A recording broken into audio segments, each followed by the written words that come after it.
जय श्री कृष्ण। मैं ओम यादव आप सभी लोगों का स्वागत करता हूं आज के इस वीडियो में।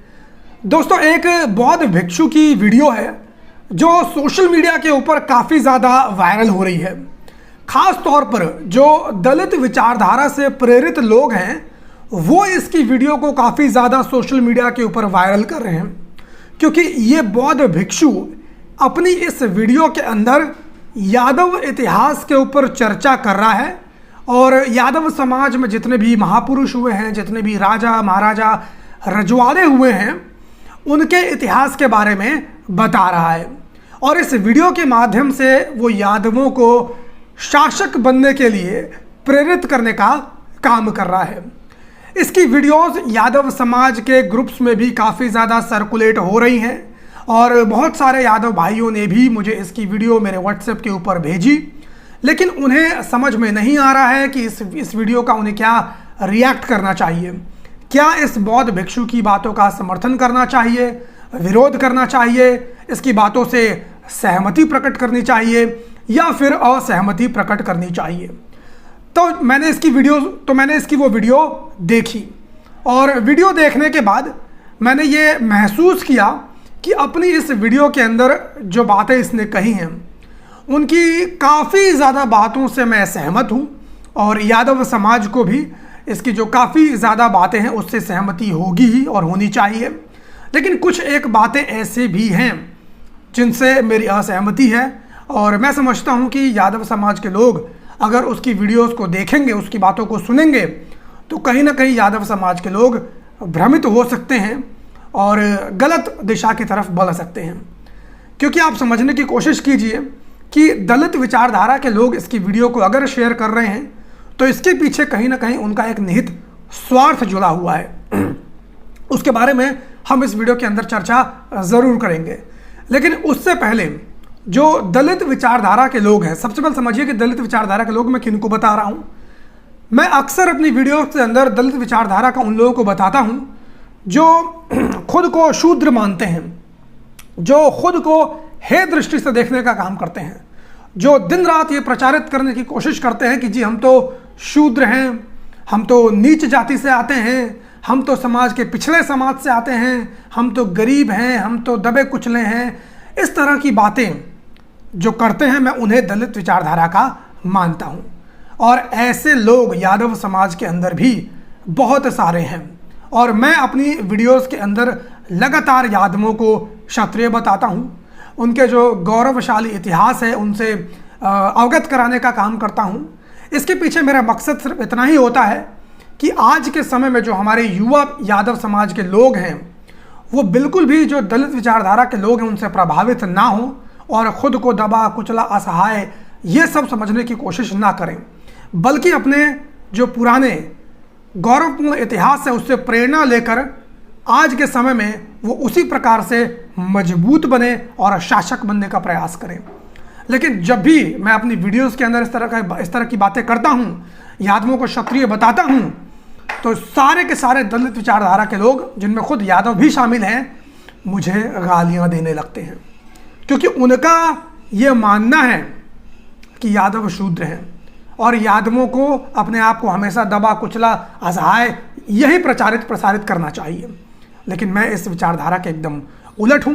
इसमें कहीं ना कहीं जो दलित विचारधारा के लोग हैं इनकी राजनीति भी निहित होती है और राजनीतिक स्वार्थ के लिए भी वे इस प्रकार की बातें करते हैं।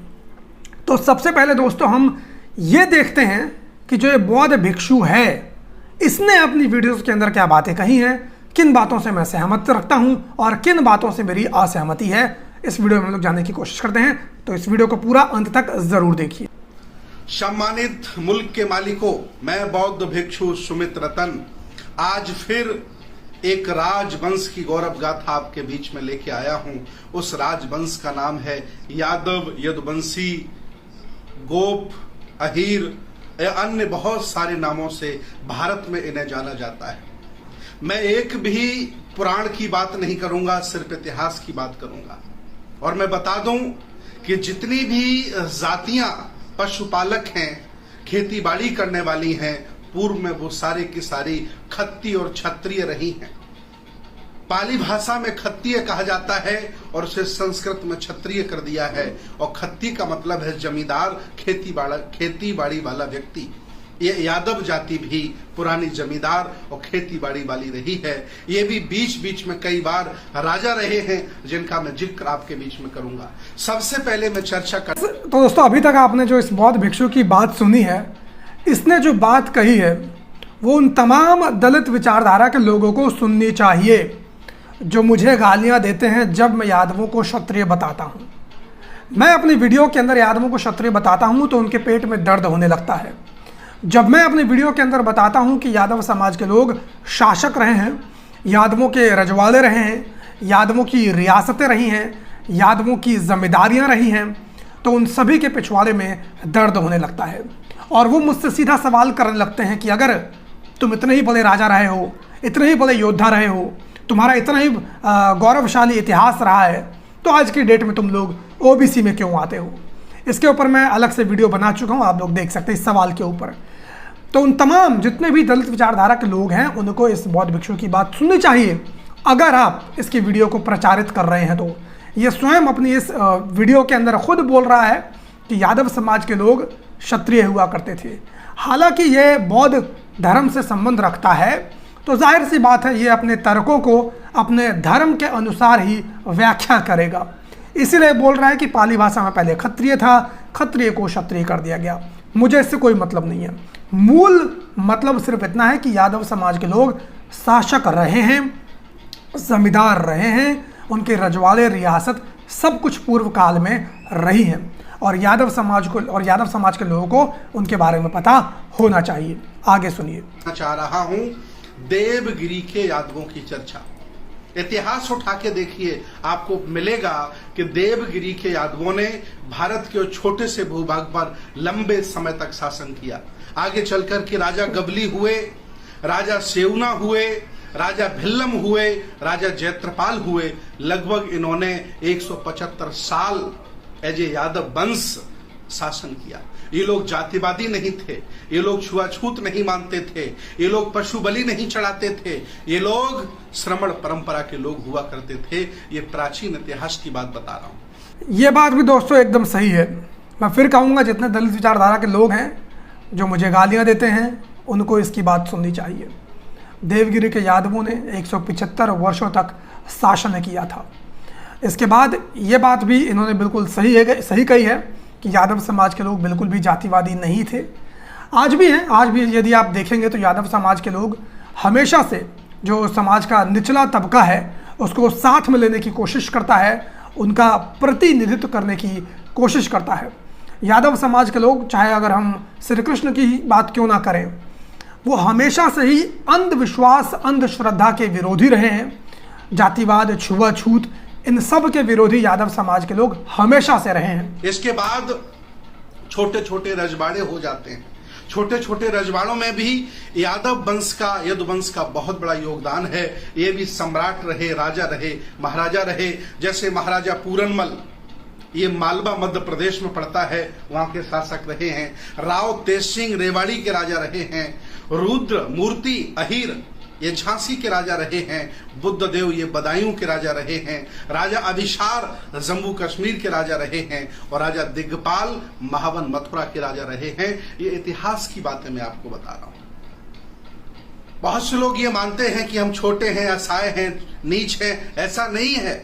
आप इस देश भारत के राजा महाराजा रहे हो, आप में वो काबिलियत है कि आप शासक कर सकते हैं, आप शासक हो सकते हैं, आप देश को चला सकते काबिलियत है। और आपके पुरखों, यही बात, यह सबसे बड़ी बात इस बौद्ध भिक्षु ने कही है। और यही बात मैं उन तमाम दलित विचारधारा के लोगों से लगातार अपनी वीडियोस के माध्यम से कहता हूं।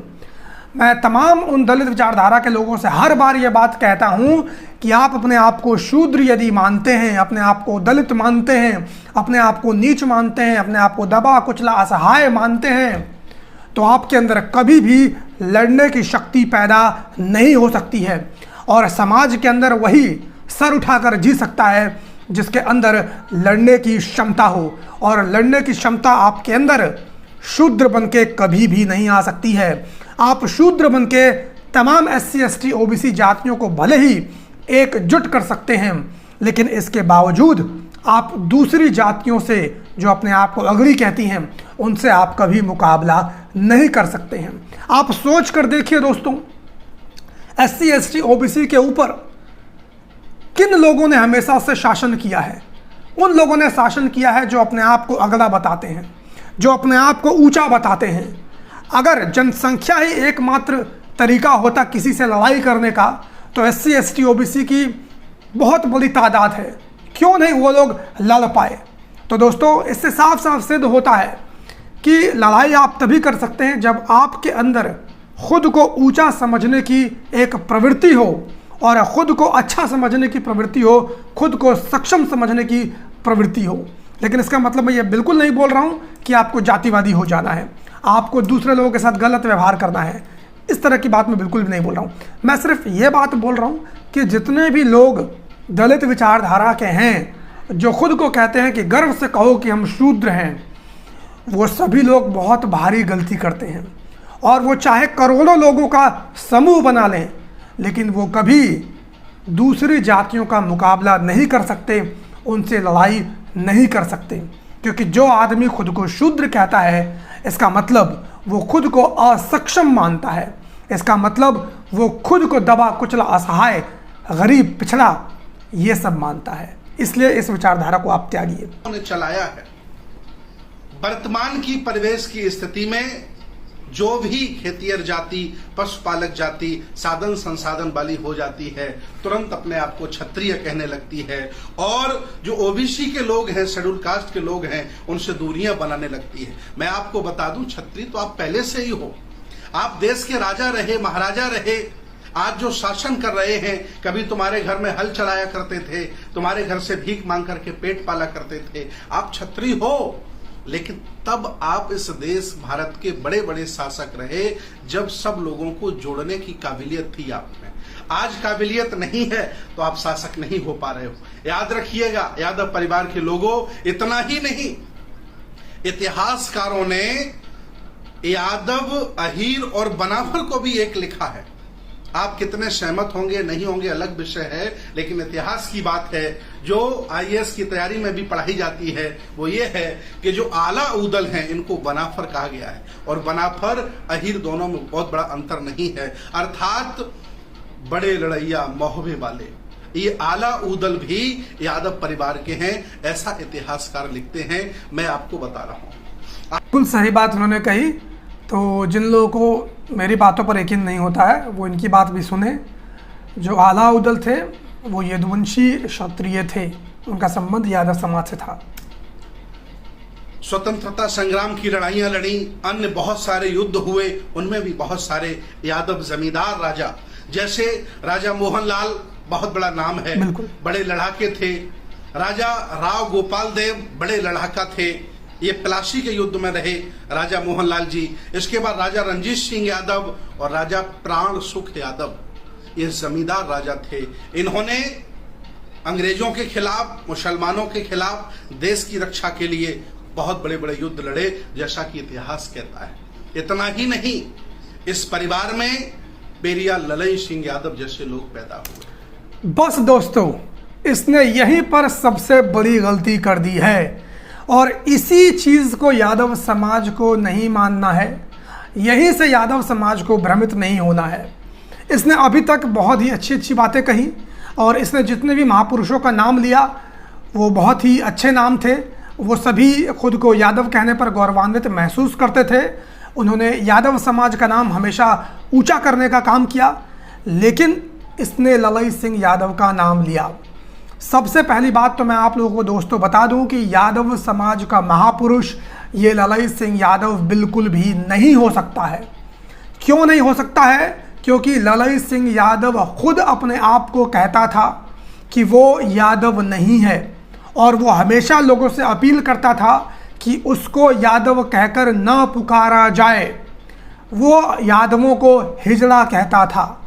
अब आप लोग मुझे बताइए, जो आदमी यादव जाति को हिजड़ा कहता हो, जो खुद यादव होने पर शर्मिंदगी महसूस करता हो, क्या यादव समाज के लोग ऐसे शख्स को अपना महापुरुष मान सकते हैं? मैं तो कदापि नहीं मान सकता हूं और आप सभी लोगों से कहूंगा आपको भी नहीं मानना चाहिए। यादव समाज के महापुरुष वो तमाम राजा महाराजा जमींदार रहे हैं जिनका जिक्र इन्होंने अपनी वीडियो के अंदर किया है। उन्होंने कभी भी ऐसा नहीं कहा कि उनको यादव होने पर शर्मिंदगी महसूस होती है। उन्होंने कभी भी ऐसा नहीं कहा कि यादव समाज के लोग हिजड़े होते हैं। उन्होंने यादव समाज का कभी भी अपमान करने की कोशिश नहीं की। लेकिन ये ललई सिंह यादव होने पर शर्मिंदगी महसूस करता था, यादवों को हिजड़ा कहता था और इसने धर्म परिवर्तन करके बौद्ध बन गया था। अब आप लोग मुझे बताइए, जैसे कि अंबेडकर, उनका जन्म एक हिंदू परिवार में हुआ था लेकिन उन्होंने हिंदू धर्म को त्याग कर बौद्ध बन गए। अब आज के समय में यदि उन्हें कोई हिंदू कहकर संबोधित करे तो क्या दलित भाइयों को अच्छा लगेगा? क्या जितने भी दलित आज के समय में बौद्ध बन गए हैं उनको अगर हिंदू कहकर संबोधित किया जाए तो क्या उनको अच्छा लगेगा? नहीं लगेगा, क्योंकि वो अपने आप को हिंदू मानते ही नहीं हैं। उसी प्रकार से ललई सिंह यादव अपने आप को यादव मानता ही नहीं था, तो उसे यादव क्यों कहकर पुकारा जाता है? दरअसल दलित विचारधारा के लोग जानबूझकर उसको यादव कहकर संबोधित करते हैं जिससे कि यादव समाज के लोग ललई से अपने आप को जोड़ सकें। लेकिन ये बिल्कुल भी गलत है। ललई यादव समाज के लिए एक अभिशाप है।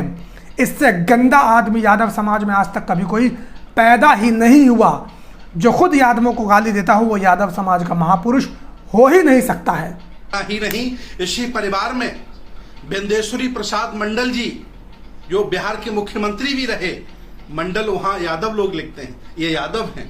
इन्होंने मंडल कमीशन बनाया, पिछड़ा वर्ग आयोग गठन किया, कितनी बड़ी सिफारिशें आज भी इतिहास में उनका नाम दर्ज है। इसी के तर्ज पर श्रमण परंपरा के लोग मंडल के साथ खड़े थे और ब्राह्मण परंपरा के लोग कमंडल के साथ खड़े थे। बंटवारा था, लेकिन आज भी बहुत सारे लोग इस बात को नहीं समझ पाए। यह बात इन्होंने बिल्कुल सही कही है। हो सकता है बहुत सारे लोगों को नहीं पता होगी। बीपी मंडल जी, जिनके वजह से ओबीसी कमीशन लागू हुआ और ओबीसी आरक्षण की व्यवस्था की गई, वो यादव समाज से संबंधित रखते थे, लेकिन वो कोई आम शख्स नहीं थे। बीपी मंडल साहब एक जमींदार परिवार से आते थे, एक राजा परिवार से आते थे। तो जो यादव समाज के लोग खुद को शूद्र, दबा, कुचला ये सब कहते हैं, उनको बीपी मंडल जी के बारे में ही पढ़ लेना चाहिए। वो खुद एक राजा परिवार से आते थे, वो खुद एक शासक परिवार से आते थे, जमींदार परिवार से आते थे और उन्होंने ओबीसी कमीशन लागू किया जिससे कि ओबीसी जातियों को आरक्षण की सुविधा मिल सकी। इसके बाद और भी बहुत सारी इतिहास की बातें हैं। मॉरिशस के राष्ट्रपति प्रविंद्र जगन्नाथ जी राष्ट्रपति रहे, यादव हैं। और बहुत सारी ऐसी बातें हैं जिनको हम नहीं बता सकते हैं, समय कम होता है। लेकिन कुल मिलाकर के ये परिवार राजशाही रहा, शासक रहा, ये लोग लड़ने भिड़ने वाले रहे, ये लोग बहादुर रहे, ये लोग कभी भी ये मानसिक गुलाम नहीं रहे।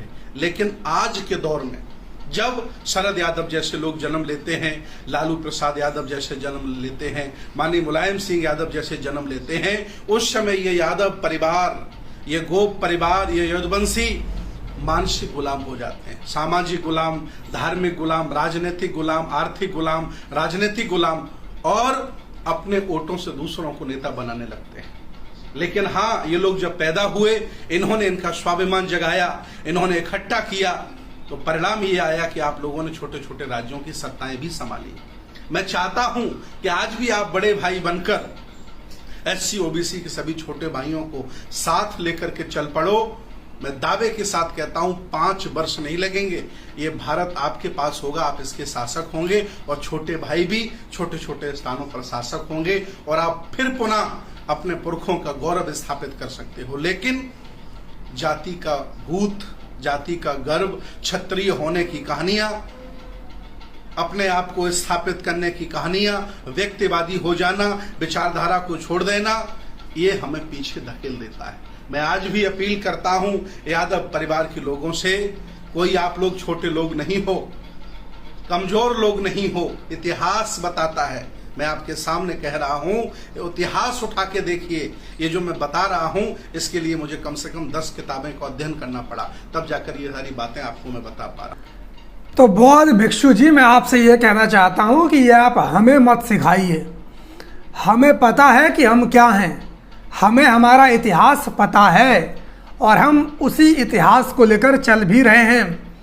यादव समाज कभी भी अपने आप को ना तो छोटा मानता है, ना तो दलित मानता है, ना तो शूद्र मानता है। ये तो कुछ राजनीतिक विचारधारा के लोग हैं जो इस प्रकार की बातें करते हैं।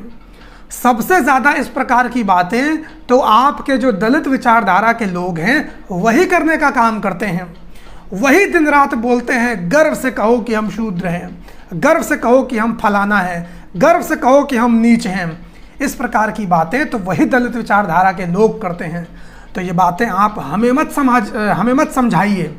ये बातें आप जो दलित विचारधारा से प्रेरित लोग हैं, आप उनको समझाने का कार्य कीजिए। तो यादव समाज के लोगों से मैं इतना ही कहना चाहता हूँ कि इस बौद्ध भिक्षु ने अधिकतर बातें अच्छी कही हैं, लेकिन कुछ एक बातें हैं जो इन्होंने राजनीति से प्रेरित होकर कही हैं, जो धर्म से प्रेरित होकर कही हैं। चूँकि ये बौद्ध भिक्षु हैं तो इनका जाहिर सी बात है, चाहेंगे कि देश के सारे लोग बौद्ध बन जाएं, क्योंकि हर धर्म का जो प्रचारक होता है वो अपने धर्म में लोगों को आने के लिए आग्रह करता है। तो इनका भी कुछ इसी प्रकार का प्रयास है। तो मैं इस वीडियो के माध्यम से यादव समाज के लोगों से इतना ही कहना चाहूँगा कि आप क्षत्रिय हैं, क्षत्रिय होने का गर्व आपके अंदर होना चाहिए। अपने आप को कभी भी आप शूद्र ना समझें, अपने आप को कभी भी आप दबा कुचला पिछड़ा असहाय ना समझें। हाँ, जितनी भी तमाम दूसरी जातियां हैं उनको साथ में लेकर चलने की कोशिश अवश्य करें, क्योंकि यादव समाज का इतिहास बताता है हमने हमेशा से ही गरीबों की, दलितों की, पिछड़ों की, अल्पसंख्यकों की, हमेशा जो भी समाज में दबे कुचले लोग हैं उनकी सहायता करने का काम किया है, उनके लिए संघर्ष करने का काम किया है और अपने लिए भी संघर्ष करने का हम लोगों ने काम किया है। तो आज की इस वीडियो में सिर्फ इतना ही। आप लोग कमेंट करके बताइए कि आप लोगों का क्या सोचना है इस तमाम बातों के बारे में। मुलाकात करता हूँ किसी और वीडियो में, तब तक के लिए बहुत बहुत धन्यवाद। जय हिंद।